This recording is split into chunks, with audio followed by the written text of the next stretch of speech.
बारामतीतल्या कार्यक्रमात सुप्रिया सुळे आणि अजित पवारांनी एकमेकांशी बोलणं टाळलं। सुळेंचा शिंदे आणि फडणवीसांशी मात्र संवाद।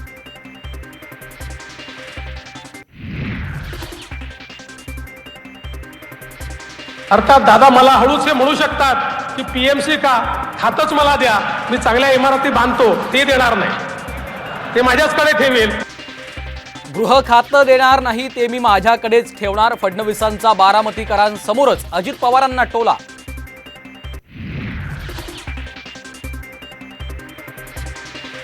बारामतीला एक नंबरचा तालुका करायचा आहे, फक्त तुमची साथ हवी। नमो रोजगार मेळाव्यात अजितदादांची साध, तर अजितदादांकडे तिजोरीच्या चाव्या, काही कमी पडू द्यायचं नाही, मुख्यमंत्र्यांची ग्वाही।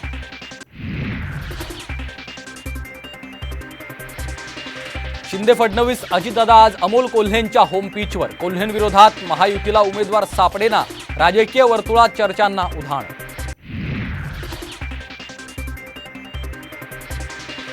सर्व पक्षांना संपवून भाजपाला एकट्यालाच जिवंत राहायचंय का? रामदास कदमांचा संतप्त सवाल, तर कदमांचं मत महायुतीचं मत नाही, बावनकुळेंचं प्रत्युत्तर। मुंबईतल्या गँग वॉर प्रमाणे शिंदे गटातही गँग वॉर, थोरवे भुसेंच्या वादावरून संजय राऊतांचा निशाणा।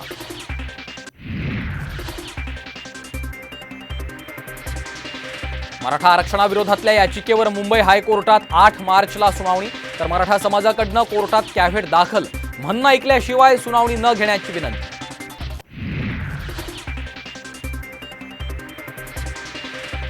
अज्ञात मराठा आंदोलकांकडनं वकील गुणरत्न सदावर्तेंना धमकी, विरोधात बोलल्यास मराठा समाज तुम्हाला सोडणार नाही, सदावर्तेंना धमकीचा फोन।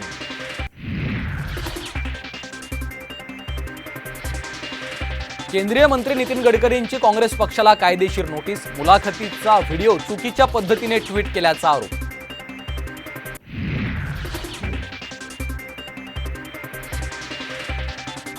अमित शहांच्या कारवरच्या नंबर प्लेटवरील सीएएनं वेधलं सर्वांचं लक्ष, लवकरच सीएए लागू होणार, नेटकऱ्यांची जोरदार चर्चा।